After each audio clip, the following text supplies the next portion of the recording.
Gracias por seguir en sintonía de Informa TVX. Es momento de iniciar con nuestro espacio de entrevista. Leonel Búcaro, presidente de la Asamblea Parlamentaria Euro-Latinoamericana, se encuentra con nosotros. Estaremos haciendo un balance y un análisis de los resultados de la reciente cumbre CELAC Unión Europea. Recordemos, el 10 y 11 de junio pasados, hace pocos días, en Bruselas tuvo lugar este importante encuentro entre estas dos regiones del mundo y, por supuesto, es importante saber qué ha dejado para nuestra América Latina y especialmente para El Salvador este encuentro de líderes regionales.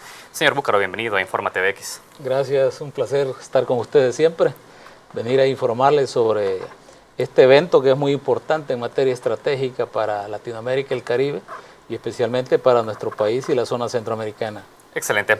Presidente, yo quiero que usted nos comience contando y más bien generando un balance en términos generales de lo que ha dejado este acercamiento entre la región más bien latinoamericana y caribeña con la Unión Europea en Bruselas. ¿Qué resultados concretos podemos trasladarle a la gente que ha terminado con este encuentro?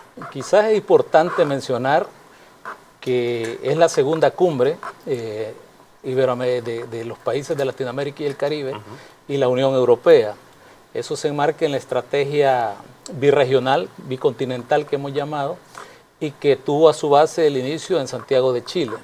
En este marco podríamos mencionar que ya esta etapa da muchas posibilidades para Latinoamérica y el Caribe y se revitaliza una relación con los europeos de una forma diferente a la que en el pasado veníamos teniendo. Es más, la cumbre fue denominada Modular nuestro futuro común, trabajar por una sociedad próspera, cohesionada y sostenibles para nuestros ciudadanos y ciudadanas. Es muy importante mencionar esto antes de hablar de los resultados, porque tiene un marco político, un marco de resultados también en materia de diálogo constante, de seguridad birregional, también del cuidado del planeta, que es muy importante, y el otro es el reencuentro entre ambos continentes, después de todo aquel pasado colonialista, de aquel pasado donde Latinoamérica era visto como un lugar de materias primas a explotar. Yo creo que en ese marco hay que enfocar un poco lo que ha sido la segunda cumbre y también decirte que la segunda cumbre es la culminación de una serie de eventos. También tuvimos la Asamblea Parlamentaria de Europeos y Latinoamericanos y Caribeños, precisamente por lo cual yo estuve presente en la cumbre como presidente de las asambleas de Latinoamérica y el Caribe. Muy bien, entendemos que es la segunda cumbre CELAC Unión Europea, pero ya es el octavo encuentro birregional entre América Latina y la Unión Europea, no como CELAC, sino como bloque regional latinoamericano. Es correcto, recordemos que ya lleva un periodo bastante grande, las relaciones han sido históricas, por eso yo marco que la creación de la cumbre CELAC Unión Europea marca una nueva ruta de relaciones entre ambos continentes. Perfecto. Yo le preguntaba al inicio por los resultados en términos generales. Usted ya ha hecho este primer marco general del encuentro. Le preguntaba por los resultados porque es importante para nosotros como salvadoreños saber cómo la representación del Salvador en organismos regionales, en participación de cumbres internacionales, al final nos deja resultados. Usted ha dicho que ha dejado importantes resultados para la región centroamericana. Recientemente también está ya en marcha un acuerdo de asociación entre la Unión Europea y Centroamérica. Quiero saber si en materia comercial se han logrado importantes encuentros, importantes acuerdos respecto a este tema, señor Búcaro. Por supuesto, fíjate que en la antesala, que tuvimos una reunión en Letonia, casi 15 días antes de la cumbre, estuvimos viendo la agenda que íbamos a presentar en la cumbre, ya como parlamentarios, que es de colocar precisamente, y ahí, gracias a que obtenemos la presidencia de las asambleas parlamentarias de Latinoamérica y el Caribe, logramos hacer una especie, no de reclamo, sino que de revisión de cómo están los acuerdos con Centroamérica. Bien. Y precisamente en ese momento nosotros vimos que 19 de los países que componen la Unión Europea han ratificado el acuerdo con Centroamérica y solicitamos la aceleración del proceso de ratificación, porque hay que ir por cada país de los 29 que componen la Unión Europea para que sean ratificados y entre todo el proceso de la asociación. Esto se aceleró bastante y ya en el transcurso de lo que llegó la cumbre se nos iba notificando que algunos países iban ya ratificando el acuerdo y en materia comercial, y había una gran noticia que nos daban en Letonia. Ahí yo estuve con el secretario de Estado de la Unión Europea y me decía que en la cumbre se iba a mencionar, por ejemplo, el apoyo de 40 millones de euros para el tema de la seguridad regional, un tema muy importante que es el día a día en El Salvador, en Guatemala, en Honduras y que pronto vendrá un plan de apoyo económico para que se pueda fortalecer este tema de la seguridad ciudadana, que es un tema que está puesto en la mesa actualmente. Y en materia comercial hay un desembolso bastante fuerte para las pymes, que va a depender mucho de cómo cada país, y en especial el nuestro, que tiene un enfoque muy grande de fortalecer la pequeña y mediana empresa, puedan aprovechar esto que nosotros hemos hecho. Excelente. Sobre aprovechar, quiero hablar con usted, porque tenemos datos de la Cámara de Comercio e Industria de El Salvador. Han señalado recientemente que en 2012, cuando aún no se tenía acuerdo comercial con la Unión Europea, se exportaron alrededor de 217 millones de dólares y ahora en 2014, con un acuerdo de alguna manera vigente, apenas sumaron 200 millones de dólares. Quiero saber, señor Búcaro, cómo estas cifras pueden comenzar a aumentar en beneficio de nuestro país y la región centroamericana. ¿Hay acuerdos concretos para que ese acuerdo de asociación no se establezca en términos asimétricos como sí lo tenemos con Estados Unidos, por ejemplo? Mira, mucho depende de los gobiernos, de los estados. El común denominador es que se necesitan equipos de trabajo que sean conocedores de las materias. Yo creo que los acuerdos nos pueden dar a nosotros mucho y que las asimetrías, en la medida que los gobiernos coloquen a la gente adecuada en el puesto adecuado, vamos a tener resultados. Este tema de ir a trabajar a un mundo multilateral, encontrarse con la Unión Europea, con los diversos países, ver el enfoque de qué estamos negociando y cómo se negocia y cómo se ejecuta, requiere realmente de una actividad constante. Cuando se habla de cómo ha bajado, por ejemplo, la inversión en el tema de pymes, acordémonos también que ha habido una crisis en Europa económica bastante fuerte. Europa todavía no resuelve su problema económico, pero tampoco resuelve el problema político que está teniendo. Hay un movimiento fuerte en Europa, pero además, en el caso nuestro, debemos de conformar equipos adecuados y yo diría mesa centroamericana para enfocarnos. Yo creo mucho que Centroamérica debe hacerlo así, porque el mismo problema tenemos todos. Entonces, el beneficio lo vamos a obtener no quejándonos ni denunciando, sino que actuando. Una mejor coordinación regional a la hora de Yo diría que aparte de la coordinación se requiere conocimiento y se requiere acción. Mejores técnicos. Mejores técnicos, una política exterior más ofensiva en materia de lo que queremos. O sea, realmente uno puede analizar qué es lo que pasa y decir, miren, el problema de los pequeños países, los llamados microestados, es que creemos que somos grandotes y queremos actuar con cuerpo de grandes pero con cabeza pequeña. O sea, ahora se trata de construir una cabeza grande y un buen músculo. Es interesante eso que menciona, porque si uno revisa los acuerdos de esta cumbre CELAC, Unión Europea, pareciera que quienes sí lograron acuerdos importantes son países como Argentina, temas Malvinas, Venezuela con el respaldo político, Cuba y otros países que sí han logrado sostener una agenda muy coherente en estos círculos. Es que si yo te lo describo, imagínate que tú, yo siendo el presidente del Parlamento Latinoamericano, no el Parlamento Latinoamericano, que la Asamblea Parlamentaria, recibía muchas solicitudes de la Argentina, de Venezuela, de Brasil, de Ecuador. ¿Pero qué pasa con las demandas centroamericanas? De México, pero las demandas centroamericanas están estancadas, o sea, no recibí una sola. Pero en el tema, por ejemplo, Argentina, yo te podría decir que ha sido consecuente la solicitud de apoyar su solicitud sobre el tema Malvinas. Y es sorprendente que tú puedes ver en los documentos oficiales, tanto el parlamentario como el de la cumbre, que se sostiene el apoyo a que se resuelva el tema de las Malvinas, pero desde la parte latinoamericana todo el mundo estamos apoyando que las Malvinas son argentinas. Muy bien, vamos a seguir hablando de esos temas. Es importante lo que usted acaba de mencionar, la necesidad de tener posicionamientos mucho más contundentes del área centroamericana. Hay un tema con el punto comercial. Actualmente, y entendemos que China y la Unión Europea disputan por las inversiones presentes hoy por hoy en América Latina. ¿Cómo el factor China también tuvo lugar dentro de la discusión entre América Latina y la Unión Europea, señor Búcaro? ¿Esto fue un tema que generó alguna tensión por momentos? No, hay preocupación de parte de los europeos más que tensión, porque nosotros hemos estado trabajando el tema de cuál es la influencia de China como país en el continente latinoamericano y caribeño. Es más, hay un estudio que mandamos a solicitar desde la presidencia de la Asamblea Parlamentaria de cómo está influyendo en la economía de los países latinoamericanos y caribeños.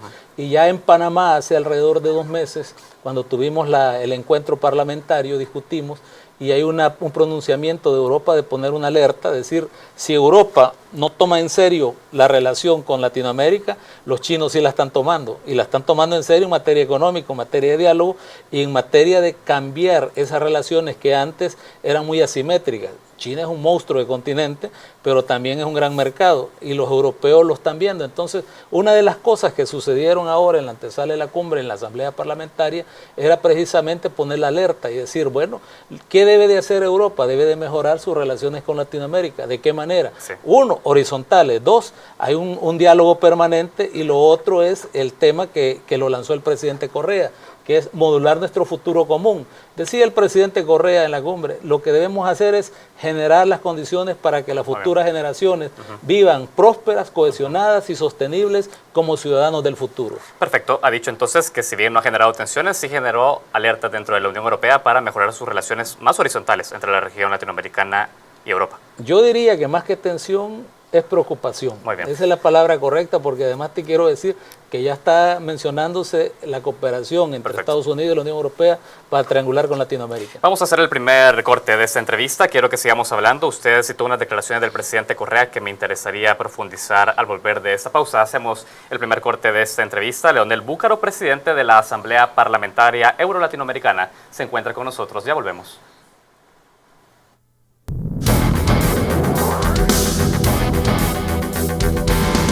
Continuamos con la entrevista de Informa TV, que ustedes ya lo ven. Leonel Búcaro, presidente de la Asamblea Parlamentaria Euro-Latinoamericana, se encuentra con nosotros. Estamos haciendo un balance y un análisis de los resultados de la reciente cumbre CELAC-Unión Europea. Señor Búcaro, usted ya nos daba algunas valoraciones en materia comercial. Yo quiero hablar de cooperación internacional antes de hablar de otros puntos. Se ha señalado que en 2013 la Unión Europea destinó casi 900 millones de euros como ayuda al desarrollo a países de América Latina y el Caribe. Y paralelo a esto, el presidente Rafael Correa del Ecuador ha señalado ya no es necesario, o más bien tenemos que transitar de construir escuelitas a comenzar a hablar de la transmisión de conocimiento y educación a nuestra gente. Hablemos de esto, de estos números. Respecto a la declaración del presidente Correa y a estos millonarios flujos de cooperación, ¿es necesario mejorar la eficiencia de lo que llega a la región latinoamericana, señor Búcaro? Por supuesto, mira, la cooperación ha sido una cooperación paternalista, si le queremos llamar así, en la cual nosotros pedimos porque hay un problema de un techo de una escuela, y lo que hemos venido trabajando en estos años, durante esta presidencia con los países muy coordinadamente, es que nosotros necesitamos entrar a cambiar nuestros sistemas educativos.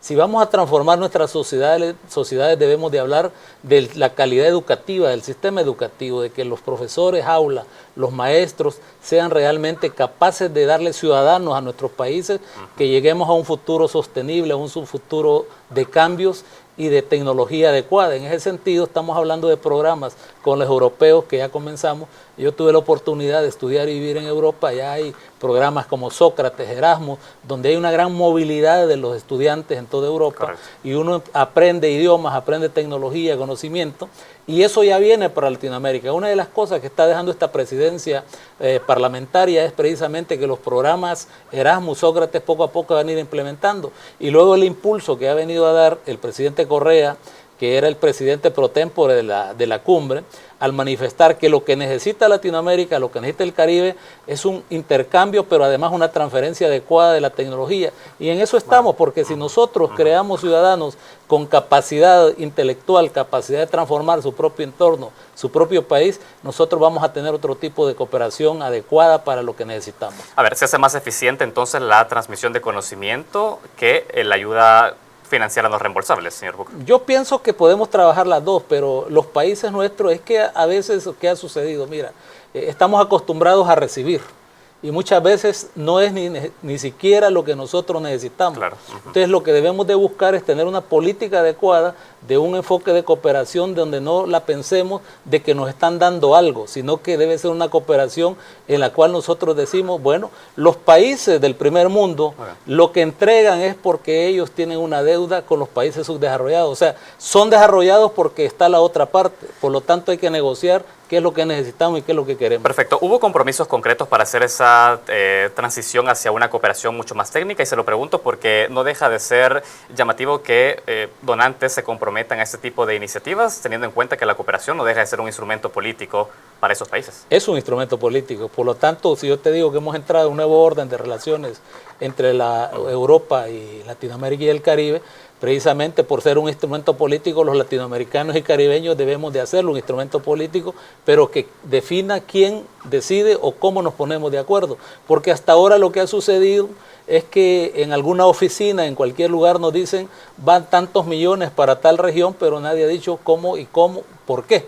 En este momento nosotros lo que hemos dicho es, si Latinoamérica, a través de la cumbre CELAC, estamos hablando de una manera sinfónica, con una sola orquesta, podríamos decir, bueno, el sur lo que necesita es esto, Centroamérica lo que necesita es esto, México, el Caribe, etcétera, ir planteando nuestro posicionamiento político, y eso es posible. Por eso en la cumbre se ha hablado que los cancilleres deben de presentar planes y programas adecuados para ir trabajando. Estaremos atentos entonces a esa mutación en las modalidades de cooperación. Presidente, hay otro tema. El 17 de diciembre iniciaron las reuniones y más bien el proceso de diálogo entre los Estados Unidos y La Habana para restablecer relaciones tanto diplomáticas como comerciales. ¿Cuál ha sido la postura de los dos bloques regionales respecto a este proceso? ¿Se dará continuidad? ¿Cuáles son esas garantías para que este proceso finalmente no termine teniendo injerencia dentro de los modelos de ambos países? Mira, primero hay dos quizás características muy claras en lo que fue la resolución. Una es que todo el mundo ve muy bien que el diálogo sea abierto y que los dos países comiencen a dialogar para resolver sus contradicciones. Y dos, se hizo un llamado a que la ley Helmut-Burton, que no se puede aceptar que todavía el bloqueo que no es correcto hacia la isla se mantenga, y en eso los europeos, los latinoamericanos hemos sido muy contundentes y está muy claro en la declaración de que tampoco se puede permitir unilateralmente que un país, por muy potencia que sea, oprima a otro país. ¿Qué hay de la llegada de nuevas inversiones europeas a La Habana a partir de ese restablecimiento con Estados Unidos? ¿No pone justamente en peligro el modelo político en la misma ciudad, en el mismo país? Fíjate que lo que está sucediendo en Europa con respecto al tema Cuba es que están esperando que eso se resuelva, porque los europeos son los más interesados en las inversiones en Latinoamérica. Yo creo que para Europa el horizonte que queda para resolver su crisis económica, aparte de cosas que tienen que hacer ellos en Europa, el mundo que ven se llama Latinoamérica y el Caribe. Vuelvo a la pregunta, ¿el hecho de que lleguen nuevas inversiones a La Habana no pone en riesgo también ante un modelo más capitalista, un modelo de ganancia y utilidades, el peligro del modelo político? Yo pienso que los cubanos han crecido tanto y tienen un nivel claro ideológico y de participación política que no tiene nadie en Latinoamérica, que ellos sabrán definir muy bien su destino y lo están haciendo muy bien. Lo que sí queda claro es que el embargo no era compartido por Europa del todo. El embargo no era compartido, y eso no de ahora, sino que de hace rato, y creo que con el diálogo que se ha abierto y la intervención que tuvo el Papa Francisco muy adecuada, la perspectiva es muy grande. Ahora queda a Cuba hacer lo propio y que Latinoamérica observe y que no se permita más intervencionismo en nuestra región. Excelente. Presidente, vamos adelantando en esta entrevista, nos queda poco tiempo. Otro punto central fue la situación en Venezuela. Entiendo que hay un respaldo a la situación política en ese país. Sin embargo, hubo por parte de sectores opositores venezolanos una crítica de no haber incorporado ninguna declaración respecto a los presos políticos en ese país. ¿Cómo evalúa usted ese tema? Primero, la definición de preso político no está en la mesa de diálogo de ninguno de nosotros. En el tema parlamentario te quiero decir que, ¿cómo funciona esto? Hay un presidente por Europa, del Parlamento Europeo, y en el caso latinoamericano me ha correspondido a mí, y teníamos que emitir la declaración después de que sacábamos conclusiones de las asambleas. En el caso latinoamericano, contundentemente, unánimemente, todos los países, los 33 representados en la Asamblea Parlamentaria de Eurolat, decidimos apoyar al gobierno de Nicolás Maduro, al gobierno de Venezuela. Y no se planteó ninguna condena absolutamente, y en eso fuimos enfáticos. Y te lo digo, fue completamente unánime en América Latina. En América Latina. En el caso europeo, la mayoría del PP, de la derecha europea, querían ocupar la cumbre para hacer un enfoque y llevar el punto a la cumbre. Tampoco se permitió, a pesar de que la mayoría de ellas, ni la izquierda europea, ni otros sectores lo permitieron, y cuando nos tuvimos que juntar, eso impidió que presentáramos un documento conjunto, es decir, de la Asamblea Parlamentaria de Eurolat llevábamos un documento de 48 puntos y solo había uno que no estaba de acuerdo, que era el tema de Venezuela, y por eso no presentamos mejor ningún acuerdo, porque eso impedía ese acuerdo. En el caso de la cumbre respalda enfáticamente al gobierno de Venezuela. ¿Hay acciones que se estarán desarrollando en los próximos meses para dar seguimiento a lo que sucede en Venezuela, presidente? Es decir, se ha respaldado políticamente, pero ¿habrá algún tipo de acompañamiento al gobierno de Nicolás Maduro ante cualquier tipo de disturbio o protesta que pueda surgir por parte de la sociedad civil, específicamente sectores opositores? Yo pienso que hablar de la sociedad civil es hablar mucho. Son sectores que están orquestados. Mira lo que está pasando en Ecuador, mira lo que pasa en El Salvador, mira lo que pasa en otros países. O sea, hay un proceso de articulación para desestabilizar gobiernos legítimamente electos y que han tomado una línea progresista. En eso nosotros somos muy observadores y desde la parte política, a nivel de la discusión, en el caso del rol que a mí me toca jugar, pues somos muy observadores. Por supuesto que nosotros respetamos los derechos humanos, acudimos y como lo dicen los documentos de la cumbre, que se respete la declaración de los derechos humanos de las Naciones Unidas, no intervencionismo. Nosotros no vamos a seguir permitiendo que alguien crea que somos patio trasero de nadie. Estamos por la libertad de los pueblos, por la autodeterminación y por la no injerencia. Tengo que pasar a otro punto, presidente Bucaro, y es lo siguiente, porque usted ha hablado de nuevas relaciones entre Europa y América Latina, relaciones de carácter más horizontal, y con eso quiero ir cerrando esta entrevista. Recientemente hemos escuchado declaraciones del embajador de Alemania en El Salvador, incluso se ha sumado el embajador de España en nuestro país, el embajador Rávena, que han señalado, por ejemplo, amenazas a la inversión a partir de temas como lo que ellos señalan, ataques a la Sala de lo Constitucional, hablan del caso Selenel como politizado, e incluso hablan de la licitación del puerto de la Unión. ¿Qué tipo de valoraciones hace respecto a esas declaraciones del cuerpo diplomático en el país? Mira, en nuestros pequeños países los diplomáticos se dan el lujo de expresarse de esa manera. Yo no me vería hablando de los problemas en Alemania, porque seguramente me sacan inmediatamente, como me sacarían de España sobre el proceso de Cataluña de independencia o el proceso del País Vasco. Son oportunidades que se tienen y que no están muchas veces en concordancia con las políticas de sus países, sino que son sacadas de la coyuntura momentánea. Yo lo que les diría es que no alarmen más a la gente, sino que ayuden a contribuir de que El Salvador y los países nuestros sigan desarrollándose en paz, y lo que más necesitamos no es que nos asusten, sino que nos ayuden a salir de los problemas que tenemos. Leonel Bucaro, presidente de la Asamblea Parlamentaria Euro-Latinoamericana, para nosotros es valioso que usted venga con su conocimiento sobre este tema, a hacer un balance sobre esta importante cumbre. Le agradezco. Gracias a ustedes, felicidades. Gracias también a ustedes que nos han acompañado durante esta entrevista. Les recuerdo que viene en repetición a las 11 de la noche y también mañana a las 7 de la mañana. Podrán encontrarla luego en nuestro canal de YouTube Expresa TVX. Por ahora tenemos más noticias, antes hacemos una pausa.